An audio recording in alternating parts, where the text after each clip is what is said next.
Bueno, ahora querido estudiante, el curso de psicología, vamos a comenzar con conceptos básicos de salud mental. Primero, salud mental. ¿Cuál es la definición? La salud mental ha sido descrita como un estado de bienestar en el cual el individuo se da cuenta de sus propias aptitudes, puede afrontar las presiones normales de la vida, puede trabajar productiva y fructíferamente y es capaz de hacer una contribución a su comunidad. Ese es el concepto global de salud mental. Dentro de la salud mental, al igual que ustedes ven, por digamos así, en la salud biológica, hay factores protectores y factores de riesgo. Dentro de los factores protectores tenemos la integración de minorías étnicas, las interacciones interpersonales positivas, la participación social, la responsabilidad social y la tolerancia, los servicios sociales, el apoyo social y las redes comunitarias. Imagínense estos factores protectores actualmente presentes en este periodo de la contingencia.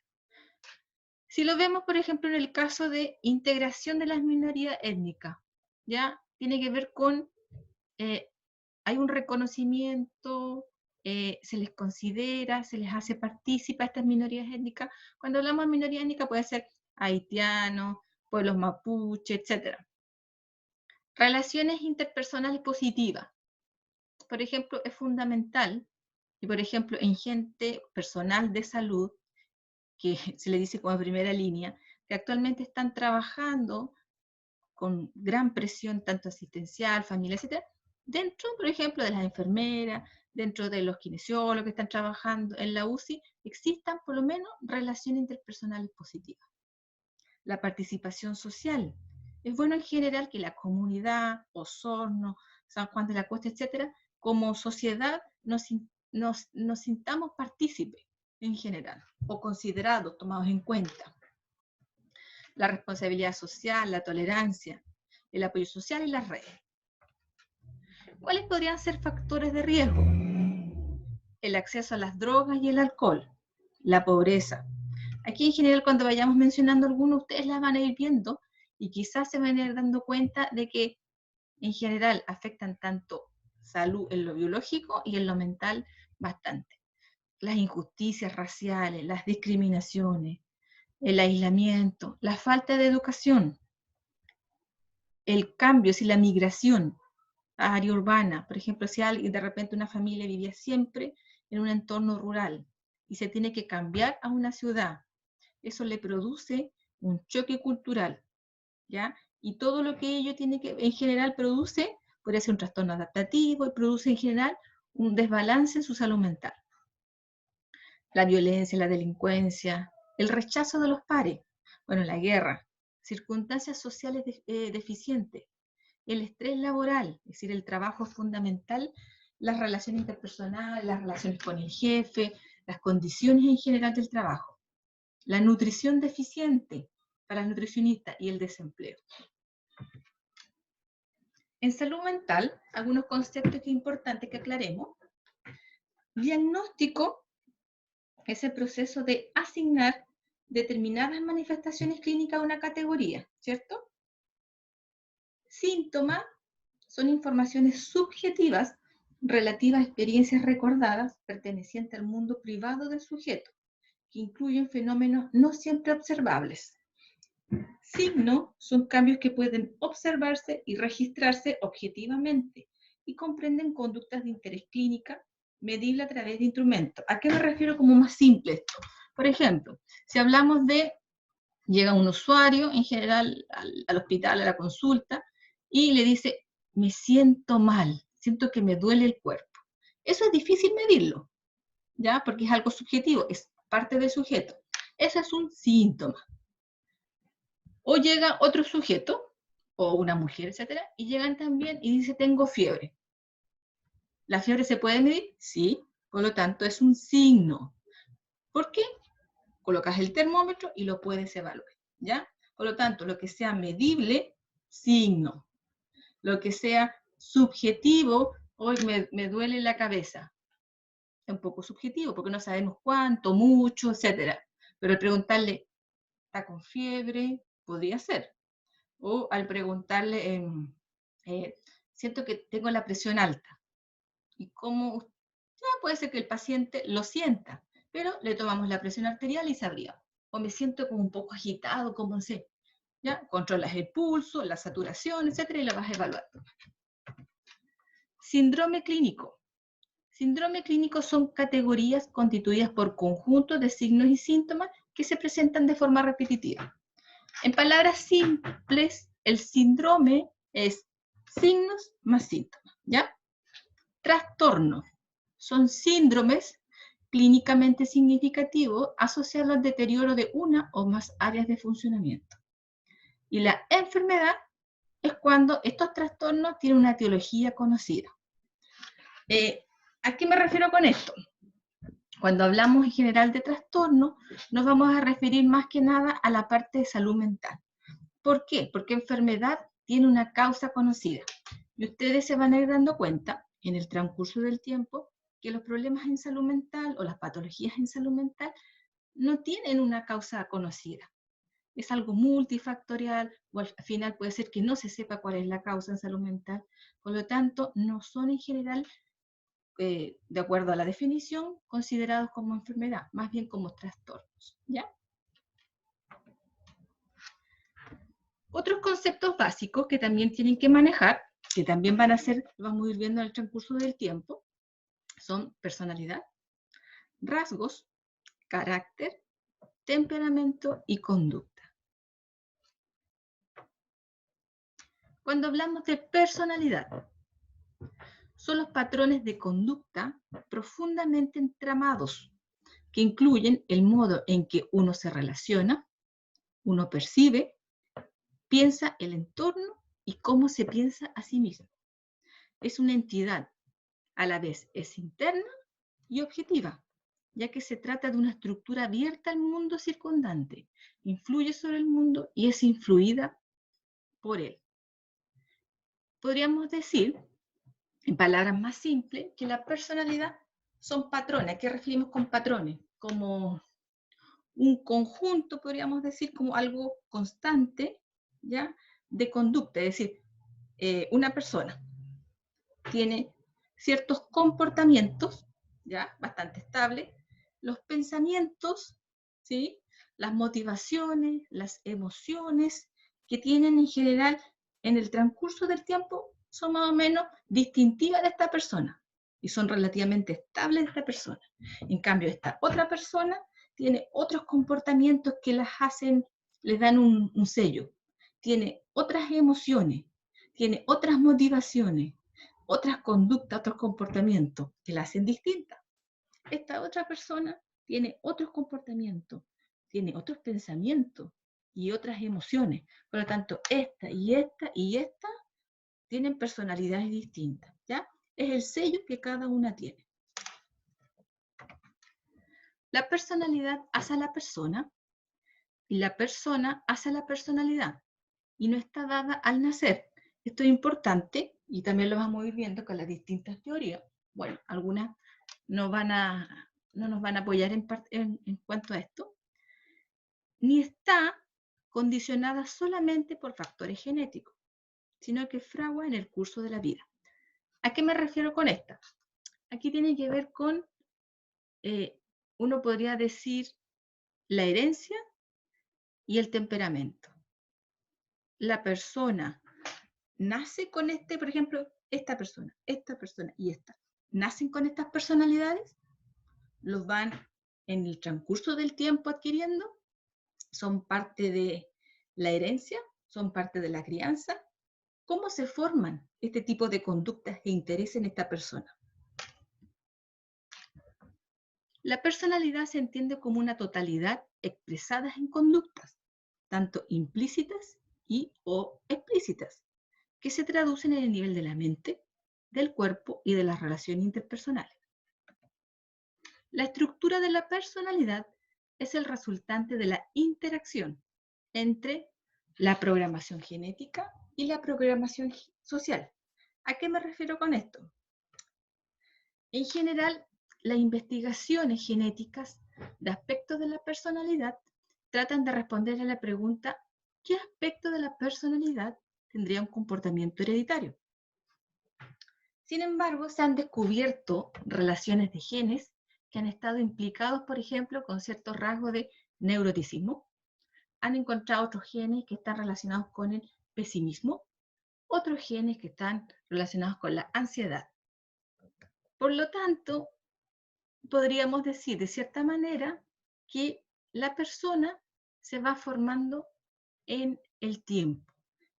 Y bueno, también vamos a ir viendo que existen distintas teorías. Algunas teorías van a decir que existen más, hay que ponerle más énfasis en los motivos inconscientes del sujeto, en los patrones del refuerzo.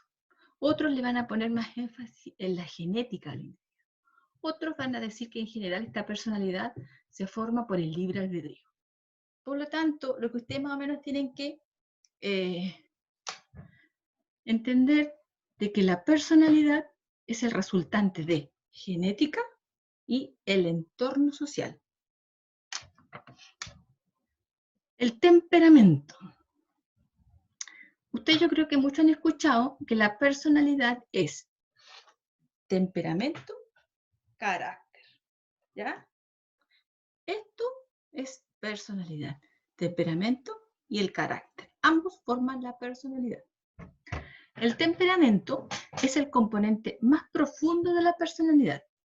Expresa la forma verbal del ser del individuo. Es fundamentalmente, se dice que es hereditario, biológico, y está conformado por los impulsos y los sentimientos vitales. Se dice que es más innato. Podríamos decir de otra manera que es esa disposición psicológica innata para responder frente al entorno de cierta manera. Y se dice que está presente desde la infancia. Como después lo voy a explicar un poco más, pero esta estabilidad en el temperamento depende del grado en que ese rasgo sea extremo en la infancia. ¿A qué me refiero? Es que es muy difícil que pasen al extremo contrario, ¿ya? Pero sí es cierto que el ambiente actúa sobre los bebés, por ejemplo, para conducirlo hacia un término medio más saludable.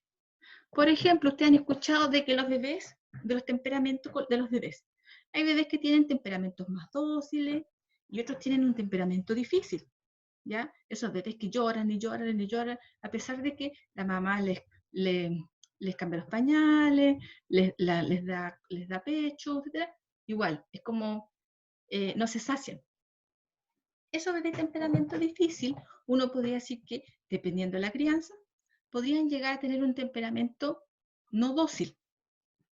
Tal como dice la teoría, es difícil que pasen al extremo contrario, de difícil a dócil, pero sí que puedan ser capaces de regular en términos más saludables. Ya, entonces, hablábamos recién de la personalidad. La personalidad dijimos que estaba formada por temperamento y carácter, ¿cierto? El temperamento es lo innato, es lo que uno tiene desde la infancia. Se dice que es lo que se hereda, lo genético, ¿ya? Este no va a cambiar, se puede moldear gracias a la crianza, gracias al ambiente que uno tenga, ¿ya? El carácter, en cambio, es la forma habitual en que un sujeto organiza su conducta en función de sus propios impulsos internos, su propio sistema de valores y las exigencias culturales del mundo externo. Entonces, tal como decimos, el carácter sería el aspecto exterior de la personalidad. Es como esa coraza. Su manifestación más fiel. Cualquier esfuerzo para analizar el carácter presupone el conocimiento de la estructura de la personalidad. Hablar de carácter y de personalidad es hablar de dos niveles de la misma realidad. Básicamente, carácter es aquella parte de la personalidad que es maleable por el aprendizaje y por la influencia de lo social. Es lo que puede ser modificado en el individuo por la incorporación de la cultura. Por lo tanto, podemos ver que el carácter es lo que nos ayuda a conformar nuestra personalidad, es lo que es maleable. el temperamento es difícil de cambiar. Se puede modificar un poco, se puede malear, pero el carácter sí. Por lo tanto, cuando dicen que la persona, por ejemplo, nació con esta personalidad y no va a cambiar en el tiempo, eso no es tan así, ¿ya? Parte del carácter se podía modificar, dependiendo de otros elementos y ciertos factores. Luego, cuando hablamos de rasgos de personalidad, ¿cierto? Porque hablamos delante de personalidad. La palabra personalidad tiene que ver mucho con la historia esta del teatro griego, y porque viene la palabra persona como de máscara, ¿ya? Tiene que ver porque antes se usaban mucho las máscaras en general en las obras, y la gente se ponía máscara para no mostrar su verdadero comportamiento como era uno. Entonces ahí se asociaba mucho la personalidad, ¿ya? Como con esas máscaras que uno se pone, de cómo es uno realmente. Bueno, los rasgos de personalidad son pautas duraderas de percibir, de cómo uno piensa, de relacionarse con el ambiente y con uno mismo. Y se hacen patentes en un amplio margen de importantes contactos personales y sociales. Mientras que los rasgos de personalidad son relativamente flexibles al carácter, lo es muchísimo menos, y el temperamento es decididamente invariable. Tal como decimos, el carácter es flexible, lo podemos ir modificando en el tiempo. Se dice que la personalidad se conforma ya en la adolescencia. Desde que uno nace, se puede ir modificando ciertos aspectos de esta personalidad, pero ya se conforma y se consolida alrededor de la adolescencia. Lo es ya, y dijimos el temperamento, que es un poco más difícil de cambiar. Entonces, los rasgos de personalidad son las características de una persona que describen, al final podemos decir, características de esta persona, que nos dicen cuál es su manera de pensar, de comportarse, de sentir. Nos hablan de, en general, de todo, cómo piensa, ¿ya? Cómo siente y cómo actúa. Por lo tanto, eso es lo que en general nos expresa. La personalidad se forja en un doble movimiento, construcción y de subordinación. ¿A qué me refiero con construcción? Sobre la base de un fondo neurobiológico, y de subordinación se adapta a las exigencias socioculturales del entorno. Y aquí hay una gran pregunta. ¿Cómo se forma la personalidad? Tal como les decía adelante, vamos a ver distintas teorías. La teoría psicoanalítica, la teoría conductista, la teoría humanista, la teoría cognitiva, bueno, y la etológica. Y ellas nos van a hablar de las personas, de cómo se van conformando, etc. Algunas van a decir que nosotros nos formamos más relacionados, por ejemplo, Freud, con el yo, el ello y el super yo. Otras nos van a hablar que somos más genética, que es difícil modificarnos, que uno casi nace y no cambia en el tiempo. Las otras teorías nos van a decir que en general uno puede que nazca con ciertos rasgos, pero después con el tiempo, gracias a una crianza, a un ambiente, etcétera, uno puede cambiar completamente. Hay otra teoría, que es la teoría, me acordé, la teoría del apego, que esta teoría del apego dice que uno se basa mucho, tal como digo, en el vínculo de la madre con su hijo durante los primeros 2 años, y de acuerdo a eso, uno podría decir qué tipo de relaciones, qué tipo de persona uno podría ser en el futuro, ¿ya? A grandes rasgos. Después, cuando veamos cada una de estas teorías, se van a ir dando cuenta de qué es lo que nos dicen, de cómo las enfocan. Y ahí, cada uno en general, cuando las vaya viendo, les va a ir causando sentido. Quizás de repente a algunos les decir, oye, a mí como que en realidad, sí, yo siento que la teoría del apego como que me hace mucho sentido. Otro va a decir, no, yo como que el psicoanálisis yo siento que me hace más sentido. No, yo le encuentro más, como más argumento a la teoría conductista, que tiene que ver con el refuerzo, o con la teoría del aprendizaje observacional, y ahí todo, en general, como que cada uno, la idea es que adopte o la teoría que más le haga sentido. A grandes rasgos, ¿cómo se forma la personalidad? Tal como les dije, es multifactorial, ¿ya? Depende de factores ambientales, individuales, de las experiencias que uno vaya teniendo y de la parte de la genética. Tal como dice aquí, factores genéticos de herencia, tiene que ver con de repente desbalance neurofisiológico, tiene que ver con factores ambientales como el vínculo, vamos a ir viendo, factores ambientales más inmediatos como la aceptación, el rechazo, aquí tiene que ver con violencia, integración, desadaptación, etc. ¿Cuáles son, de acuerdo a algunos autores, las características de una personalidad normal? Cuando yo los vaya leyendo, no es necesario que ustedes se vayan, si esto yo lo tengo, esto también, esto también, no, esto no. O a lo mejor si no lo tienen, esto es una de las teorías, ¿ya? Uno de los autores que menciona esto como personalidad normal. Nos habla del autodominio y autoconocimiento, ¿ya? Y el autoconocimiento yo creo que hace mucho sentido en relación a la inteligencia emocional. El saber y el autodominio lo mismo. Tiene que ver con esto de, si yo me conozco, yo sé hasta cuáles son mis límites, yo sé cómo voy a reaccionar frente a ciertas situaciones, pero yo sé controlarme, ¿ya? Autodominio, autoconocimiento, ¿sí? Responsabilidad de acciones, lo mismo. Hacerte responsable de tu actuar, de tu comportamiento. Correcta percepción y adaptación a la realidad. Madurez afectiva, lo mismo, tiene que ver como con esta estabilidad emocional. Estabilidad emocional. Cultivo intelectual, con el deseo de aprender, el deseo en general, con la parte de el razonamiento, con la parte de, ¿cómo podríamos decir? Las ideas. Educación de la voluntad, también, con el hecho de el autocontrol. Vivir con valores éticos. Bueno, esta en general aquí lo dice todo, la ética. Elaboración de un proyecto existencial. Se dice muchas veces que las personalidades normales tienen o se visualizan en un proyecto, ¿ya? Es decir, yo, Andrea, me proyecto, así como dónde me visualizo, en qué me visualizo más adelante, porque eso en general tiene que ver con tener aspiraciones, con tener sueños, bueno, relativamente, podríamos decir, alcanzables, para que así me permitan irme proponiendo ciertas metas. Y también dicen que ayuda mucho la vida espiritual.